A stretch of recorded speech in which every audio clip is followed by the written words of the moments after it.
Hello, everyone. Welcome to another podcast. Thank you so much for joining us. Today, we are speaking with Robbie Gennet, who's a formidable artistic force emerging after years as sought after session musician for artists like. Lisa Marie Presley, Fuel, Everclear, Wayne Kramer from the MC5, Nick Lachey, a lot of people. Wow, Nick Lachey from 98 Degrees. Wow. That was a great tour. So, we know that you had a profound loss of home and studio in 2018 Woolsey fire. You also channeled your catharsis into an incredibly ambitious project. So, 10 self produced albums recorded in secrecy. This year-long concept album cycle, and we will ask you about that, is scheduled for sequential release from February through November 2025, allowing listeners a month to absorb each step before the grand reveal in 2026, which we are excited about. Now, defying easy categorization, Gennet is a genre-fluid creator. His sound is intellectual and accessible synthesis of influences from David Bowie's grandiosity to post-metal and funk. A self-taught musician and rabid autodidact. What is that? What's an autodidact? Autodidact is somebody who basically educates themselves. To be autodidactic means you're just constantly, I guess, really curious and constantly curious about things and absorbing all different sorts of things. So wow, I'm excited about this. So yeah, so you even learned orchestration to fulfill your vision. So each album we hear is preceded by an illustrated book of lyrics by artist Skot Olsen. We'll ask you about that, marrying visual and oral artistry. The monumental release is a culmination of a career forged in perseverance from his early days in the funk rock band Rudy to his work as a journalist and teacher. Gennet has never stopped creating. He has built a catalog of nearly 800 songs. Who's done that? And 10 album cycle. This 10 album cycle represents more music than he's ever released. As he states, I am the dark horse on the long arc. Or you say that.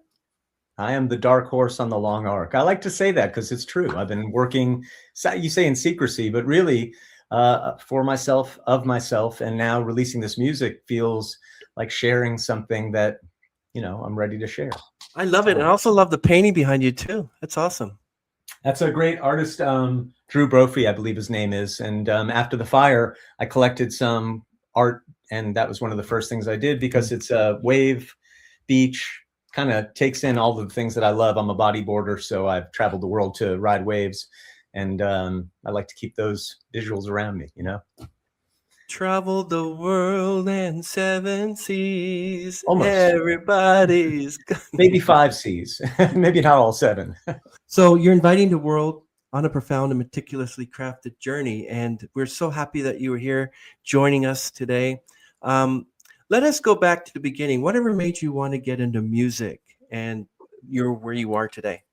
Like most people that become a lifer in music, I could not help myself. I was musical from the get-go, constantly at the piano playing, and just started writing songs as soon as I could. And I took kind of home lessons from 6 to 14 off and on, and then I quit and went on a journey of self-discovery, which led me to be an educator and author of music books and all sorts of stuff, and also a songwriter. And I think I'm over 800 songs now in my catalog, and a lot of them had not been heard because I just was kind of writing and stockpiling.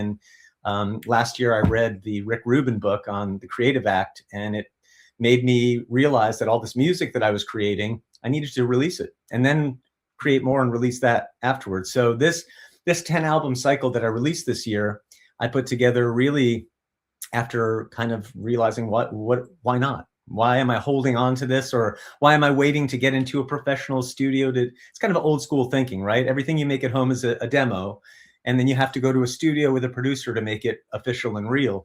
And this music represents me. It's, me playing on everything. I think there were 4 songs I had my friend Michael Jerome play drums on. Otherwise, everything else is me, all the voices and lyrics and everything. And it really represents a big part of my artistry. And yeah, it's more records than I've ever released because, again, in the past, I was always waiting to do something official.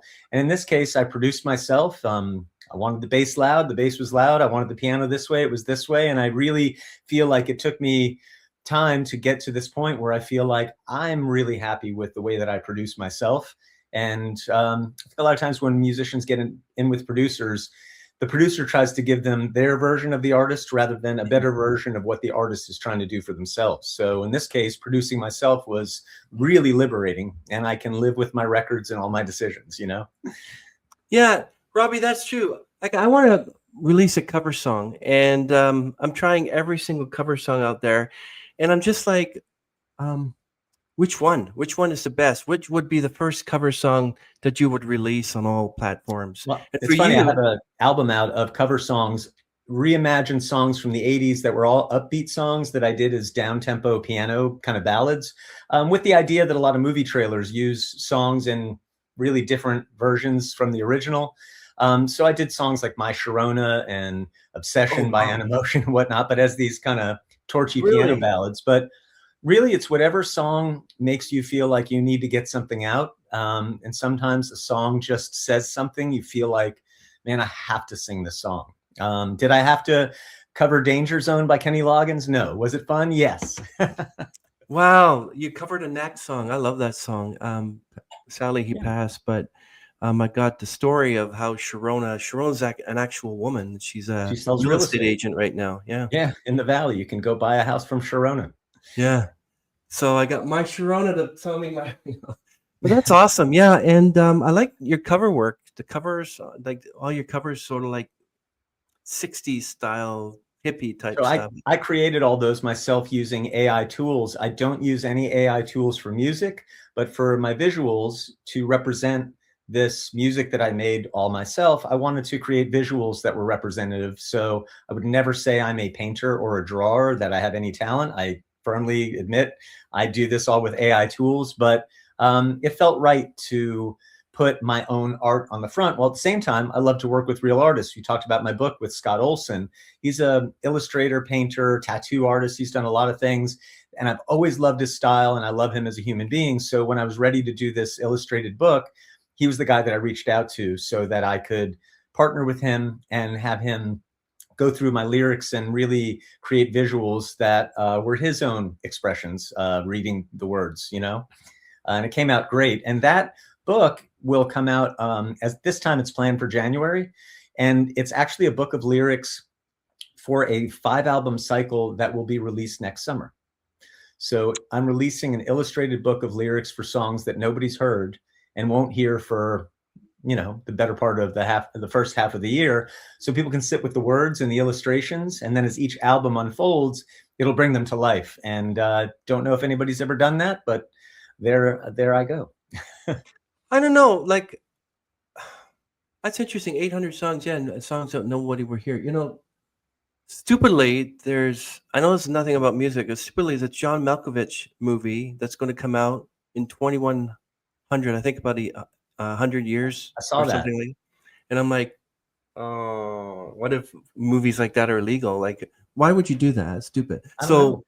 So with your 800 songs, and some of them that nobody's ever going to hear, Although I'd like them to be heard, yeah, but a lot of them are, you know, demoed and sitting there waiting, or it was at a time where I wrote more songs than I had use for, or wrote songs that were kind of orphans. They were free genre. You know, I don't really know what to call them or where to put them. Even for these albums, there were songs that I recorded that didn't fit the vibe, or maybe were a little too funny, or, you know, I just things that I kind of held back. And you have to, when you're sequencing an album, which is an old school way of thinking, but I still like to think that way. You know, you want everything to flow. And if you listen to my records, there are a lot of different flavors. You can go from one that has almost like a modern, you know, synth-based thing to a old school piano, you know, based song. And they are kind of left turns and different flavors and switches, but it all fits together. And I love being the kind of artist that doesn't make 12 of the same songs, you know, where each song is of a style. I find that under the umbrella of rock, there's so much room for expression. Whereas if you're in blues or reggae or modern country, you have to abide by parameters in order to be considered that genre. Whereas rock and jazz, I would say, really offer the kind of freedom, if you're going to be under an umbrella, to be yourself. And that's all I ever want to be, is myself. Well, what is the title of the 10th album you released? What was the It's called significance? Break the Night, the Break the 10th Night. album. Okay. And it's really, you know, I came through a lot of darkness, and these records were my own catharsis and my own notes to myself, and ideas and thoughts. And so Break the Night was really a good cap on that, to come through the dark and find the dawn. And I Yeah. want other people to be able to have my songs there as a companion for when they're going through the pitch black, Mhm. or when they can just see the sliver of light on the horizon and they need to keep going. As I believe it was Winston Churchill that said, if you're going through hell, keep going, right? Yeah, that's true, Robbie.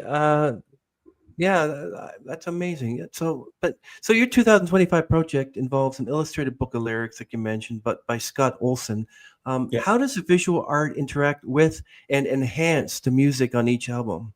Well, you'll have to see. I mean, so those albums, which will come out next year, that nobody's heard and are all Mm. studio produced, and I wrote all of the charts and orchestrated them. So it's a big orchestrated rock project, but there's no guitars in my music, so it's really unique in that respect. But Scott, I trusted him as an artist. I trusted his vision. He'd send in illustrations, and I loved what he did. I was blown away by it, and how those illustrations work with the lyrics, every person that reads the book is going to be able to dig in and figure that out for themselves. I love leaving room for interpretation. I don't like to be too literal, and I like to have space for the listener to be able to integrate their own life and their own feelings and their own thoughts, so that the song can piece together with them. You listen to a song like Your Song by Elton John, that you and your, you know, how wonderful life is because you're in the world, can be anybody in anybody's life. It's not, you know, super specific. It could be your parent, your lover, your God, your dog, your teacher, whoever. So I like leaving things open to interpretation in my songs. And with Scott's illustrations, they just opened up, you know, ideas sometimes that I didn't even think of when I was writing the lyrics, or I was like, wow, that's a really cool reflection on that. So it's a fascinating thing to do. And I really love what we did together, Scott, and I can't wait for everybody to see it when it's out. I can't wait either, because I want a copy of that, and I want a copy of your album too. Because you mentioned there's no guitars, not at all. There's one song on one of the records I put out this year that has an acoustic guitar track. Other than that, zero electric guitars, and no other guitars on any other song. So a lot of piano, Wurlitzer, clavinet. I played with a lot of vintage keyboards in my life, and I wrote for Keyboard Magazine for many years. So I'm big into the world of vintage keys. So I have a Wurlitzer, I got a clavinet, got a Rhodes, got a Moog, and those are my main tools for artistic exploration. But you're missing one, the theremin. I don't have a theremin.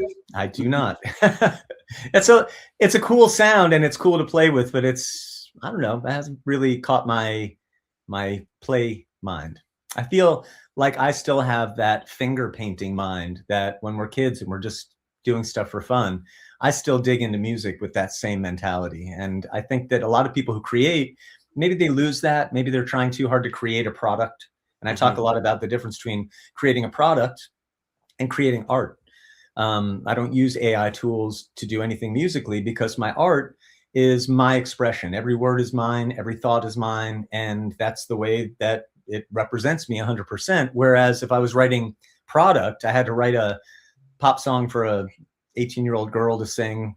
You know, I can use AI tools and create something as a product. But to create art, we want to hear what the artist has to say. So I don't think there'll ever be a time where I will use AI tools to write lyrics, to write chords, certainly not to play the acoustic piano. So AI can do a lot of things, but it can't touch the boogie woogie. So Okay, I'm going to kind of not I'm going to go off script here and not please. even ask the next question. I'll insert this one. What is your feeling towards AI, Udio, Suno, and something else I want to talk to you about? Okay, first of all, let's start with that. So what do you think of that? Some of it is fascinating. Some of it is amazing. I love these funk covers of metal tunes that are coming out all over the place. And I would gladly go see a review of a live band with horns playing those songs that sound like that. I think it's awesome. So for fun, it's great. I've heard people use, you know, those tools and create music, and it's cool. And it sounds like drums, and the vocals, it's almost indistinguishable from something real. But in order to do it live, you need people to play that stuff. So there'll probably sooner or later be bands going out playing AI created music live. And that's cool too. You know, again, I'd go see that in a heartbeat. But like last night, I went and saw a band called the Temper Trap, who's a great band. They hadn't been to LA in a while. Super live band, great musicians. Guy's got a great voice. You know, you're not going to be able to replace a great live singer and somebody with a really cool, unique voice and sense of expression with AI. So yeah, it's cool as a digital thing. But to stand in a crowd and feel the vibe and hear a band really affect you and touch your heart, you know, that's a unique thing that humans have. Yeah, I had Paula Cole on my podcast some weeks ago. I asked her the same question. She said, there's nothing better than real humans, real bands playing real music with real instruments. And that's the only type of music she'll buy and play. So I shouldn't like it either. Yeah. But and she probably is an old school songwriter that sits down maybe with a yellow pad and hand writes, you know? But Robbie, so I don't know if you heard of Rick Beato. Everyone's heard of Rick Beato course. on his YouTube channel. So he was on he doesn't like that either, but he was on a talk show, and he showed how them how they make a song. He said, "Okay, let's create a pop artist," and it came up with Sadie Winters. Right. And he said, "Okay, so let's put my own lyrics in," and it came up with a song called "Walking Away." Yep. And he literally said it was pretty good. And I don't know if you heard of that, but that song is pretty good, like really good. So why can't a real human, a real person with real instruments come up with a song like that? So, well, here, a real human can, but the more people rely on AI tools, the rarer it will be that a real human does. And then you get down to where, in a world of fakery, authenticity becomes the thing of true value. So I'm going to remain authentic throughout. And as other people rely on tools and people stop doing their own work, I'm here creating, you know, again, my art and my catalog, my career, my writing. I put a lot into my lyrics just beyond, you know, simple thoughts. So I have a lot of my philosophy and thoughts in there. And, you know, power to anybody that wants to do AI and let that do the work for them. That will leave less competition in the world for me. But I'm not competing with anybody. The only person you can ever compete with is the person you were yesterday. That's it. There's zero competition with anybody else in the world. I have nobody else that I want to be like, be as good as, try to be like. You know, you can be a piano player and play your heart out every day, and Art Tatum will have still existed, and Oscar Peterson will have still existed. And so there's levels, you know, but Oscar Peterson maybe can't do certain things that I do. So, you know, we all balance it out. Well, just so you know, Rick Beato said that since copyright music, AI music is now not copyrighted, so you can literally play it and stuff without being. He made sure that happened because it's inevitable. But you ever heard of Lena Nystrom? I don't think so. Well, she's the lead singer of Aqua, and they released an AI cover of Barbie Girl, but they had Johnny Cash singing it. Oh my God. And the cool thing about that, this is one thing that I do see happening. I'm starting to see artists use AI to create different versions of songs they wrote. One with a female singer, one in a disco style, whatever. So you put out, let's say, and this is a great use of AI, if you think about it, put out a couple dozen different versions in different genres at different tempos of the song that you wrote. You still have the publishing and songwriting and copyright on that, right? It's just cover versions or different versions. Those might have more of a chance getting traction in the world than your original folk or rock or blues song, you know? So that is something I can see musicians, in order to monetize in a world that's taken away the value, the financial value of music, is to create almost unlimited different versions of your own song that you can then license all over the place. So that's a way of using a tool to expand what you do organically and authentically into realms where, hey, you know, maybe I don't write super high BPM, you know, EDM dance versions with a super high female vocal on it, but I have this song and I turned it into that, and then it got on a playlist, and then it took off, and now people are playing it at a EDM festival in the desert. You know what I mean? Like, that's a good way for musicians to open up what they are writing. So, who knows what a guy like David Bowie would have done with AI. He might have dipped into it. He was a guy that was constantly curious. And so he would dip in a jungle or drum and bass or things that came along just because he was constantly, again, with that finger painting mentality. So I think he probably would have had fun with it, you know? Yeah, I heard an early version of someone putting the first 8 seconds of Hey Jude into an AI, Yeah. and it came up with totally different, didn't even sound like Hey Jude, but you can put it in so many times and get a different version. And I'm like, True. okay. You know, and you can probably at this point, and definitely going forward, have AI analyze all of the Beatles songwriting, all of their individual songwriting, and then write new Beatles tunes that won't be the originals, but will sound like what if the Beatles came in the disco period or survived into the 80s with synths and stuff, you know, and or survived into the alt rock, you know, way past their time. You know, what would it sound like if Jimi Hendrix jammed with, you know, Limp Bizkit? Or you could put things together, but eventually it'll get to a place where I think AI will enable you to jam with Hendrix, you know, and maybe the estate of Jimi Hendrix will have licensing to where a music program, if you want to jam with Hendrix, they still get a cut of it, but now you're jamming with something that has soaked up everything that Hendrix did and has some sort of semblance of his mentality as a player.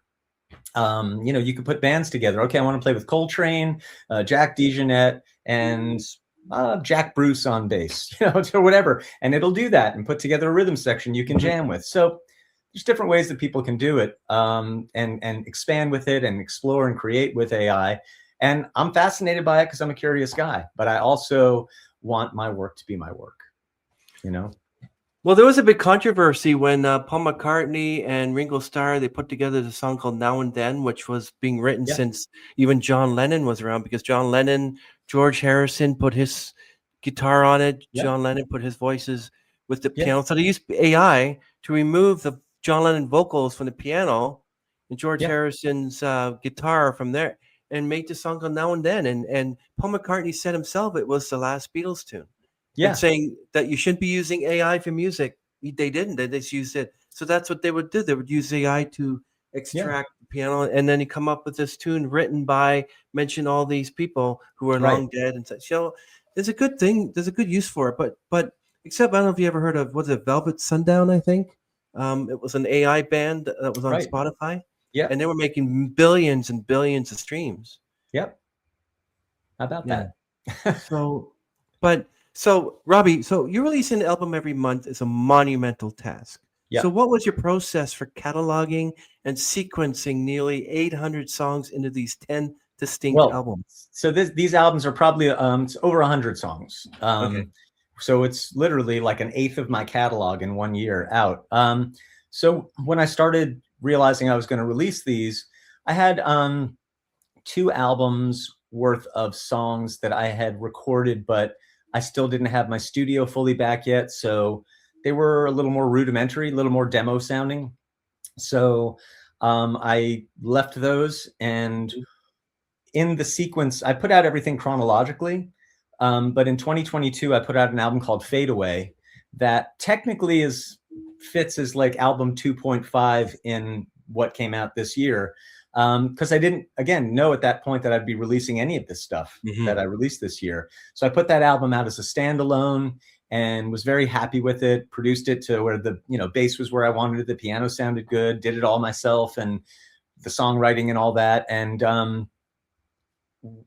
that chronologically, once I started putting these albums out, again, it kind of fits in, but these albums with that extracted are chronological. So the first one, Walking the Wire, and To Mystified, and then Golden Wings, and Everything You Ever Want, all these different records that came out were written chronologically. So it really is an unfolding story of what my life was like and what my handling things and processing things was like along the way, and dealing with a lot of issues that, you know, from losing not just your studio, but a lot of my past art and mementos and memorabilia and recordings and tapes and different things. So I've recorded written and recorded more since the fire than I lost, I feel like. I mean, I really just let it all out and opened way up. But I was doing it all for myself in my own private catharsis. Wow.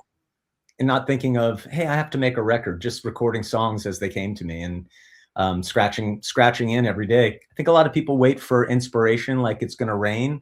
To me, inspiration is a shovel and a well. And if you keep digging, you will hit something. So every day you got to pick that shovel up. Every day I pull up a session and I create a groove, create a bass lick, create a synth thing, create a little piano idea. Every day I do something to scratch in. And so the one thing that I did during this year is, in order to focus on finishing these albums and putting on the subsequent live shows that I've done, I had to stop creating. And I've never done that consciously, but I literally had to stop writing songs so I could focus on finishing the ones I'd already written. But I probably have a couple hundred song ideas and beginnings and whatnot that eventually, when I have some time, maybe in the January to March is when I'm kind of feeling like I'm going to take some time to pull back and get into creating again. I already have an EP lined up to come out in the spring of songs that were created at the tail end of this cycle. Might turn into a full album by the time I'm done, but everything's going to be about these next records that come out next summer that are related to the book that will come out. Like I said, hopefully January 1st. It seems like the right thing to launch the year with. So I am so looking forward to that, and I can't wait to actually upload this episode early so everyone gets a chance to wait as well. yeah. But yeah, that Woolsey fire was something. Like in 2018, 2 years before the pandemic, destroyed your studio and past work. How did starting from scratch physically liberate or constrain you creatively? That's a great question. And one of the things that I did was I changed the way that I wrote. I used to be very precious about writing everything longhand and typing up sheets and dating them and making a file folder and stuff. I still have those. I rescued those before the fire, but I started being a lot less precious about things. So Word documents writing, notes on my phone writing, voice memos writing, and it just made me a quicker writer, and I could respond to things quicker. And there's the old phrase, kill your darlings. So, going through version 1, 2, 3 to get to version 4 and then moving on from there, just getting less precious about it. And it really opened me up, and being able to just open up Word documents and type real quickly, because I type fast and my thoughts come out, put me in a different place. And so I really changed my flow and opened myself up, and different ways that I write in, all of us that record on digital audio workstations, Pro Tools, or I use Reason, which is a great program. You get to a point where you have your flow, you have templates. I can open up a session and start recording and have something credible very quickly, because I know what my drums, my loops, my bass, everything is preset. And it's been great. And actually, the way a lot of these records were recorded is much more rudimentary than people would think. And yet I think that it came out better than some of the stuff I've done in studios in the past. So it's a lot of fun exploring, I can understand that, Robbie. Yeah. And this project with a concept album cycle, like there's an overarching narrative that connects all 10 albums. Now, does each one tell its own story? Yeah, I mean, each one kind of it's a chapter in, I mean, I could call it a concept cycle. The fact that I conceptualized these 10 albums and putting out one a month and making all the covers look, in a similar realm. But really, as these songs unfolded, I was going through stuff, and I wasn't really sitting and looking back on what I was creating. I was just going through it. And then when I went back and started putting it into albums and stacking them up and realizing, oh, wow, this is going to be, and that's going to be on, and, everything kind of fell into place. But, it's daunting in a way. But once you set on, like I had to literally finish mixing a record, send it to mastering, and immediately start on the next record, because I had to get things out ahead of time to upload so that I had time to make playlists, or, so I couldn't sleep on anything. So for the better part of this year, I was just constant. So to be not mixing a record right now is actually really refreshing. But it's been really interesting. this process. And then I don't know if you saw, I did live shows in a studio of this new music, filmed 4-camera shoot with great recording. And I did that purposely because this music needs to be represented at the highest level. So I could get a keyboard and some people and go to the hotel cafe and play, but that wasn't going to get it across like me playing on a grand piano with great drums, everything set up, sound checked, all of us with great ears and hearing ourselves and being able to perform this music. The second show that I did that broadcast in September was with strings and horns. I wrote all the charts myself, and it was the first time I've ever performed with a live string and horn section using my charts that I wrote. So it was super exciting. Some of the songs I'd play, and when everything came in, it was just, I was grinning ear to ear. It was such a good feeling, but it was something that I wanted to do. And now I have not just that show, which I broadcast on stageit.com, but each individual song to release. So I'm still releasing songs from my first show, which was back in June. And now I'll start in coming weeks releasing songs from the second show. And then hopefully in January, my third show will be out, and I'm working on another one for maybe March area. And then I'll start to get into the 5 albums next year. And then if that weren't ambitious enough, after that, I want to put on a 2-act musical that I wrote, possibly in the same way, filming in a studio just to get it across. But just doing it, man. Musical. I mean, yeah.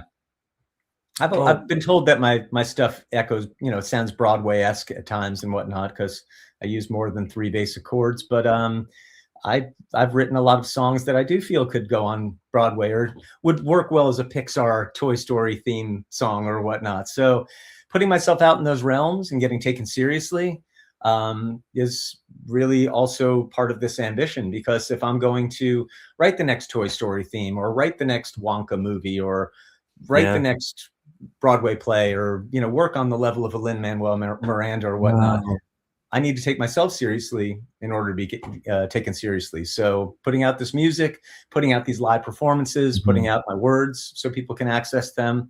Amazing. It's representation, Wow, that's amazing. You're so blessed, my friend. So how do you hope this month-long gap between releases will change how listeners engage with the music compared to consuming a single album? Well, I'm still, we're still riding off of the music that I put out. So this album that just came out, Break the Night, less than about a week and a half ago at this point of filming, we're still out there, putting that out in the world. But now that these 10 albums are done, it is interesting to kind of pivot towards the book and towards these next shows that I'm going to be doing. I'm really excited about these shows and how they've come out. And I really feel like it's the best representation I've had of myself as an artist possibly ever. And they're all live. They're not auto-tunes. They're not tweaked. They're just like, this is a performance, but I got great players. I rehearsed myself and, wanted to get off book. So I just had all the songs right at my fingertips and the tip of my mind. And it's great. I just feel like everything that I set out to accomplish this year, I've accomplished, and it's really set up everything for a pretty amazing 2026. Wow, that's amazing. Robbie, you cite influences from David Bowie to Lin-Manuel Miranda. I read about that. Yeah. And genres from boogie woogie to post-metal. How do you synthesize such diverse inspirations into a sound as uniquely Robbie Gennet?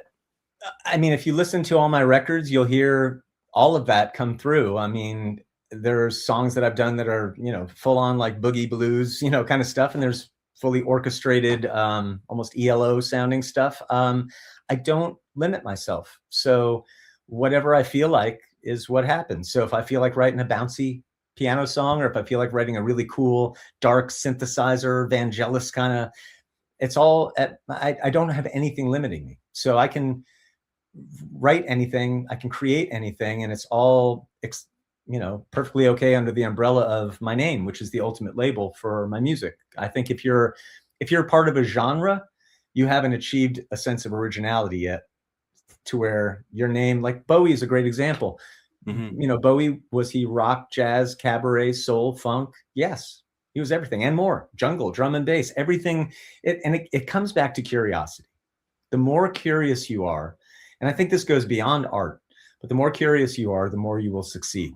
And I don't Yeah. necessarily mean financial success, because obviously we know there's that ebbs and flows, but every musician that I know that came to be an adult and is a lifer in playing music is curious, that whether they're talking about album credits or production or gear or whatever, they're into it in a way where, you know, they still have that fire and that interest, and that, what does that do, and what is this, and how much can I learn about that, and oh, did you see who played on this, and oh, this guy produced this, and you know, it comes down to curiosity. So when I was teaching music, my goal as a teacher was, how can I get my students to be more curious? Because the ones that are going to play instruments, I want them to kill. I want them to just go for it. And the ones that might never play an instrument, Exactly. I at least want them to be more curious and to open their eyes and their mind and their worldview more. And curiosity, man, that's a good cure for what ails you.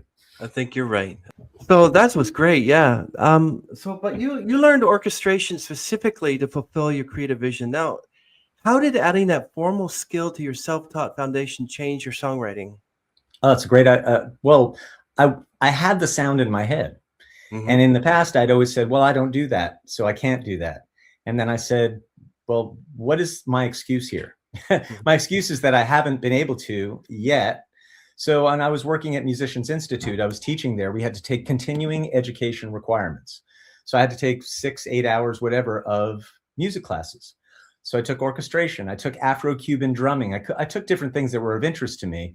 But once I started that studio project, that really was a lesson. I re-recorded the strings 3 times. The first time, my charts were terrible, self-admittedly. The second time, charts were okay, but I was still having trouble pulling it together. And then I wound up working with a cellist named Jacob Zekeli, who is not just a great trained classical cellist, but also does jazz improv, which is rare for a cellist. And he's the guy who really took my chart game to the top and made it so that I can write charts that are easily legible for people. I can read sheet music. I just I can't sit down and sight read, but I can easily parse it. And I'm not against sheet music and notation at all.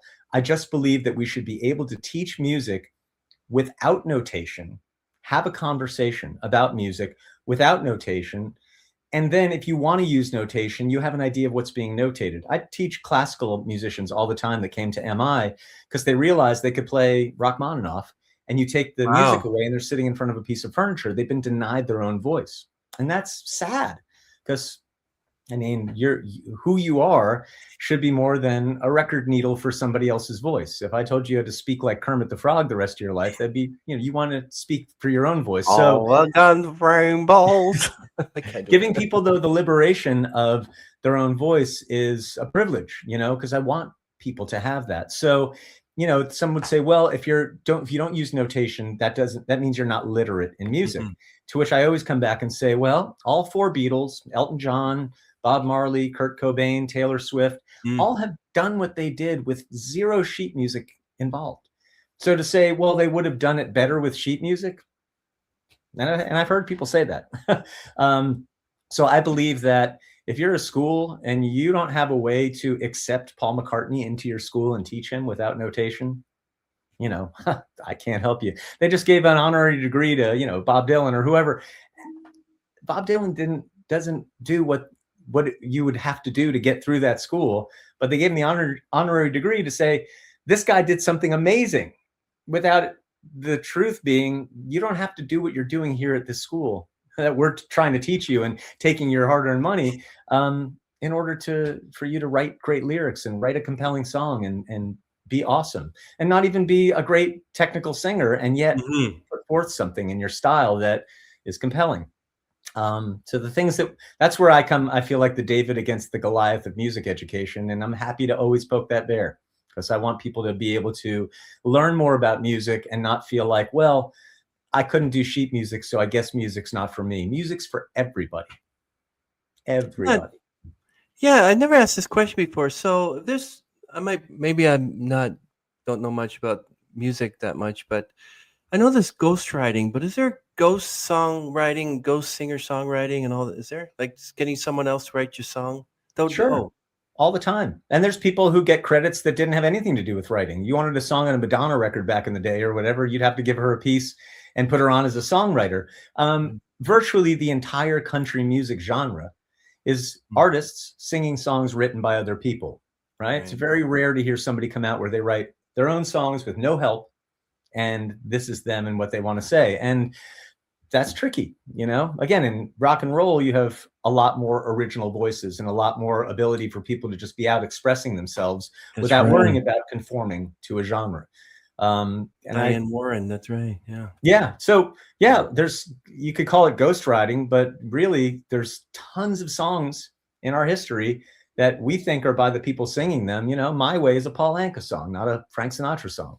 So, you know, if you're going to get down to the nitty gritty, there's people who had huge hits with Beatles songs, but you wouldn't say, you know, if Frank Sinatra sang something by, you know, the Beatles, that wasn't a Beatles song. It was, you know, it's too bad you're not here, because about 15 minutes from here, we have the Metalworks recording studio. That's where like Nelly Furtado and Prince recorded his musicology there, and David Bowie, and everyone was down there. And they autographed, even Christina Aguilera autograph, all on the wall. If you look at my YouTube channel, you'll see the banner there. It'll be all the golden records, because that's taken from Metalworks. And every time you do like a little tour there, they take you into the big recording studio where, and what happens is that they have a large recording studio. It's almost like 20 feet long with the knobs and everything that goes up and down. And it's still there even after 40 years. They haven't replaced it.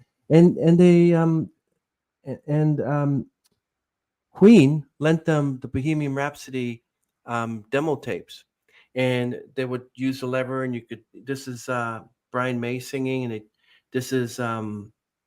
Freddie Mercury singing, and they release every single one of those instruments to show you how it, including like, it's amazing.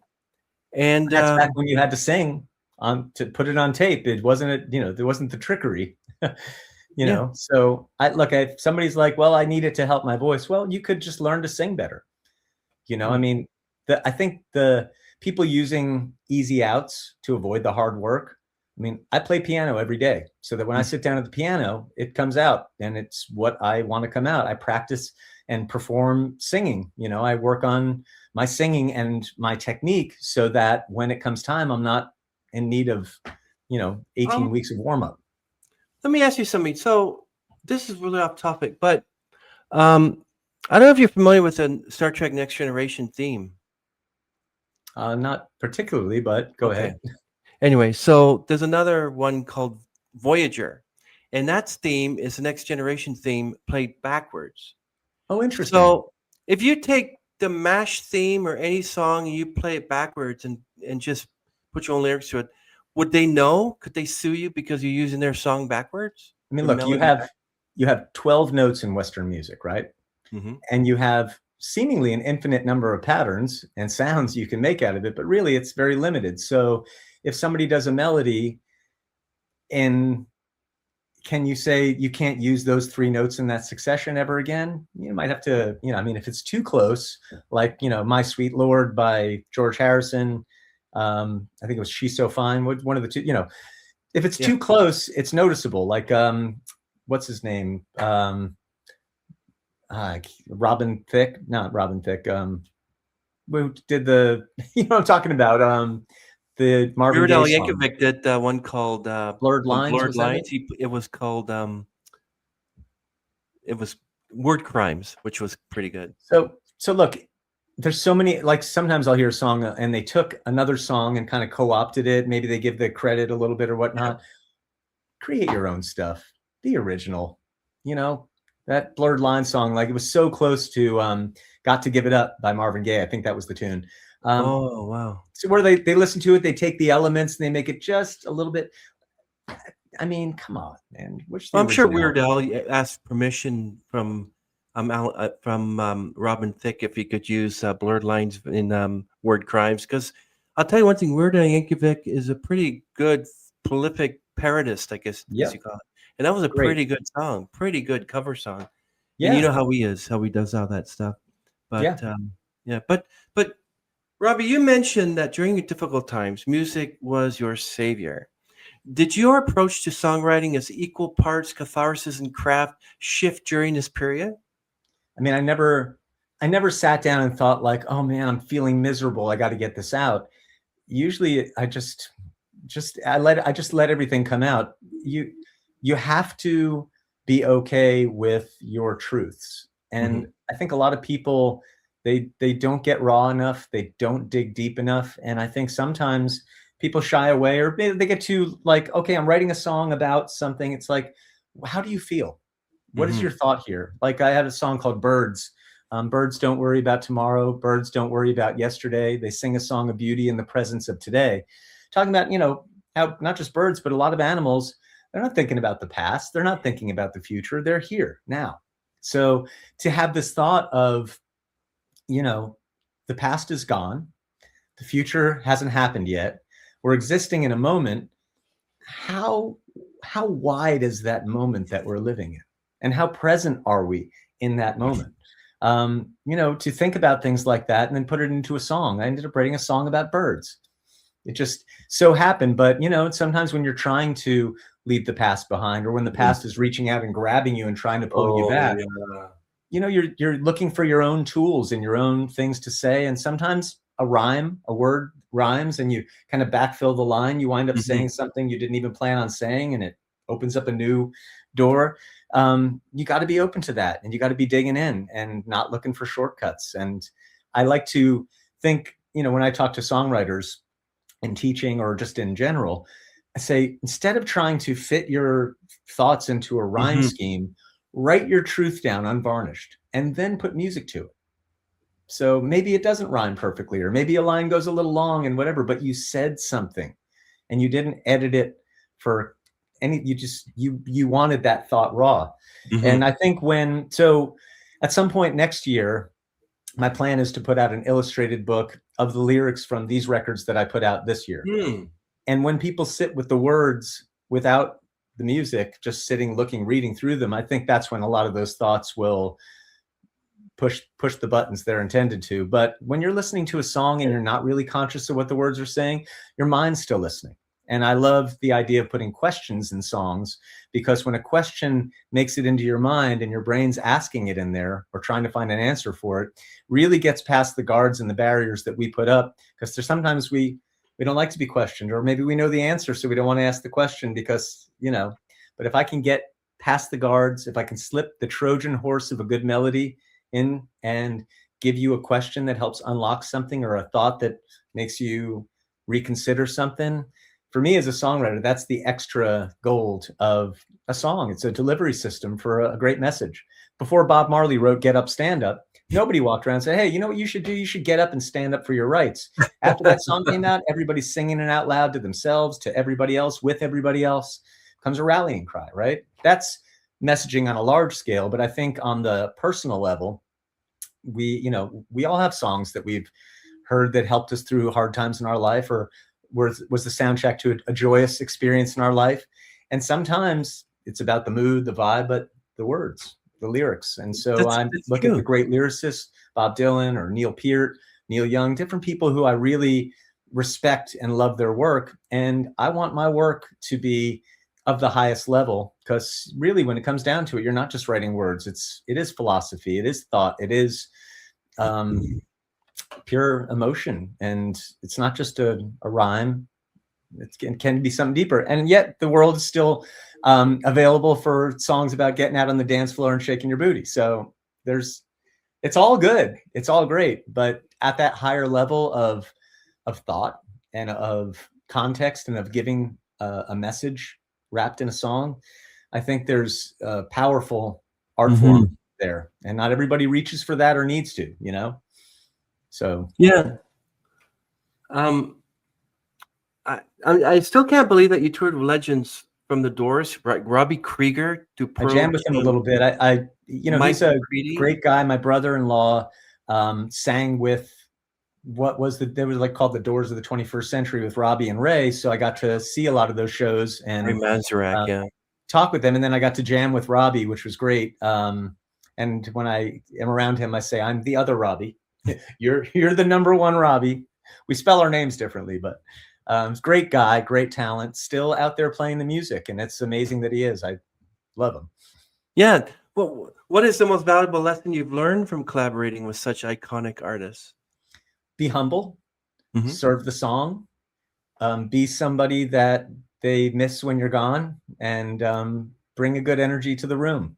And some of these guys or women, they get to a point where they're living a life. When I played with Lisa Marie Presley, I mean, she was living Yeah. a very interesting existence as the daughter of Elvis. When they'd have the VIP at the shows, they'd have to kick out the people who would come dressed as Elvis or dressed as Michael Jackson, or like Really? it's a strange thing when you get to a level of fame. When I was with Nick Lachey, it was after that Jessica Simpson stuff, and he was on his first solo record, and he was kind of mid 30s. So, 15-year-old girls and 55-year-old women were all over him and stuff. And that was like a tour with paparazzi and cameras flashing. And that was kind of the biggest level of that I had been a part of. And it's really disconcerting to have all the cameras coming at you and people yelling at you and asking you questions and trying to, I mean, look, it's a blessing and a curse being famous, right? But it's interesting, and people, tend to change and respond and react and reflect that attention coming towards them. Some people become reclusive. Some people, try to remain human and humble and available for people. There's artists that when you're working on their gig, if they're walking down the hallway, you have to turn and face the wall and not make eye contact. Mhm. There's people who get into different ways of handling where they're at and who they are. But working with people like that, you have to come in understanding, hey, this is their gig. I'm here to make their music sound great. And the last thing you want is them turning around going, what the heck are you playing? Or what was that? You want them to, after the show, be like, wow, that piano solo was awesome. Or man, that was a great show. Everything felt so good because I served the song. So that's what I'm there for. Yeah, I remember a guy who drove a limousine for the stars, and he's told, "Listen, you're going to be picking up Sylvester Stallone. Don't talk to him unless he talks to you." Right. And Wesley Snipes, oh, he loves for you to talk to him. Just talk to him. So stuff like that. I mean, Yeah. like I was told that J Lo don't like if you don't look at her in the eyes or whatever. And I don't know, Mariah Carey wanted like rose petals on her bed when she got like it's really ridiculous. Like talking about a diva. I think that sense of gratitude and humility, when you lose that, you lose your sense of humanity. You want to have the kind of mindset that everybody is important. So the bar back at the club you're playing, or the person who drove you, or whatever, all human beings with feelings, and you're no better than them. We're all making this happen. We're all a team. Everybody's good, and the artists that I've been around who are the most generous and humble and, really available for people are the most loved. And when people are loved, McCartney's a well-loved guy because he constantly, oh yeah, let's take a picture. Oh yeah, and he's very much like in it as a good guy. I feel like I've never met Paul McCartney, so if I met him and he's a jerk, I take that back. But all things seem to be that he's the kind of guy that recognizes where he's at, but that he wants people to feel comfortable and be able to get Yeah. the picture or hang. I knew a girl. She went into a convenience store and standing outside smoking with Jacob Dylan, and she just walked right past him, went right in. And as soon as she comes out, he goes, "You don't want to talk to me or have an autograph?" "No." "Do you know who I am?" "Yeah, you're Jacob Dylan. You're Bob's son. You're from the Right. Wildflowers, right?" And he goes, "Yeah, but no, you're just a person. You're a human being. You need to be treated like one. Right. I'm sorry, but I'm not like other." And he goes, "Oh, did you want my autograph?" "Sure." Right. So, hey, look, if some people like to be left alone, like if I go to the NAMM show and nowadays, or someplace and I see somebody walking by, I'm not going to bother them. Not going to go, hey, can I get a picture with you?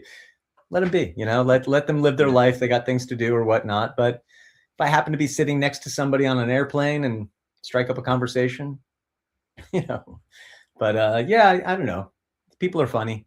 And I think unless you're big and famous and well-known, you can't really understand what it feels like. But being in the proximity of those circles, I definitely, the first tour I ever did, I was hidden behind the PA stacks and stuff. Nobody ever saw me. So I learned about dignity and humility and respect to where now when I play with musicians playing my music, I want them to feel valued, well treated, spotlit, credited. You know, anybody that's playing with me, they deserve spotlight, because I wouldn't have somebody play with me unless they were somebody special and awesome.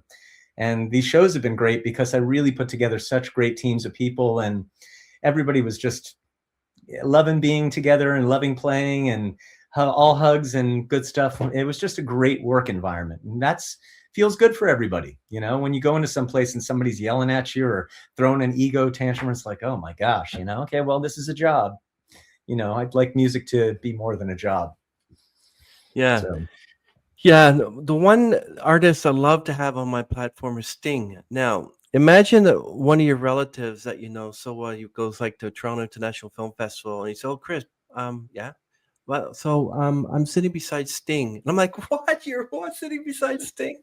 So what am I gonna do? Say, "Can you tell him about me?" It's like, you know, Right. naturally, hopefully, maybe one day, but never know. So I know your teaching method to keep one bypass the traditional notation. Now, what is the most common breakthrough moment for a student who has previously been discouraged by conventional music lessons?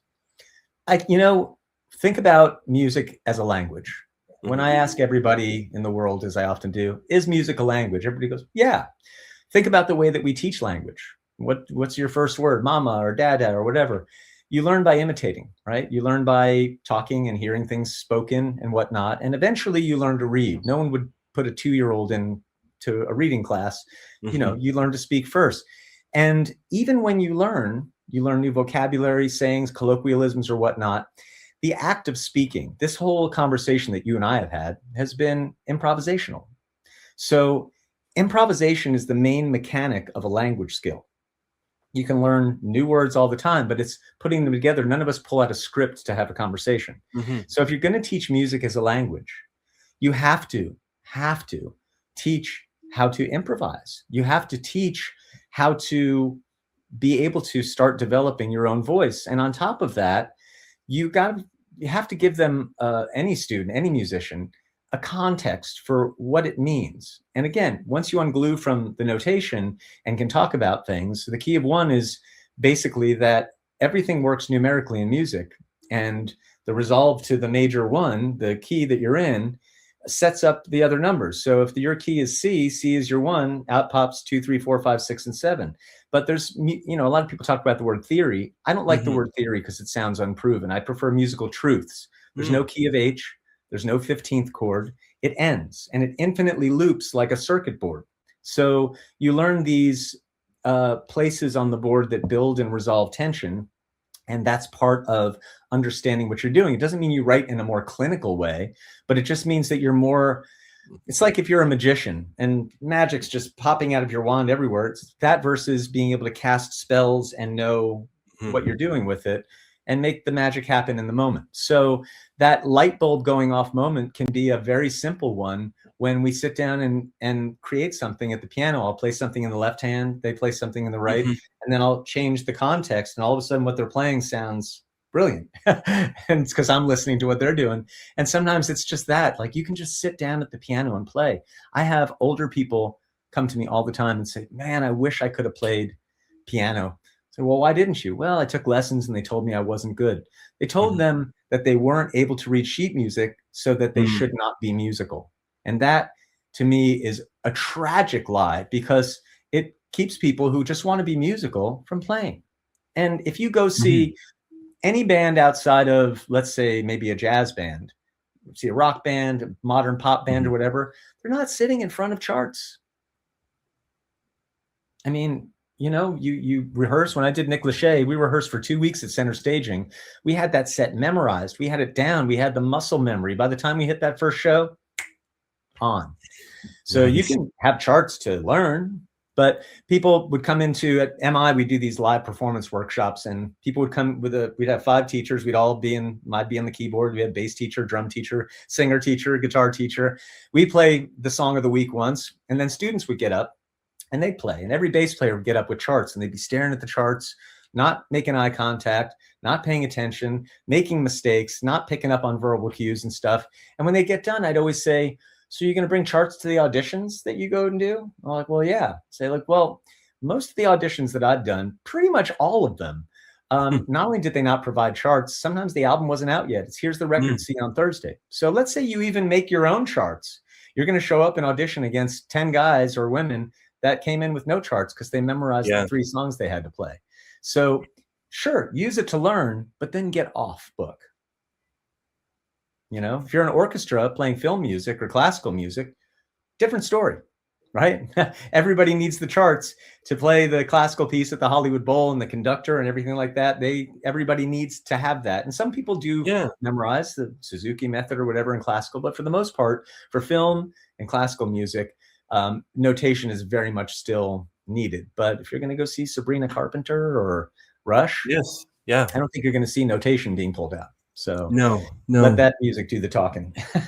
No, that's true. And I know you taught at Musicians Institute and you were taking continuing education as well. So how does both being a student and a teacher simultaneously fuel your growth?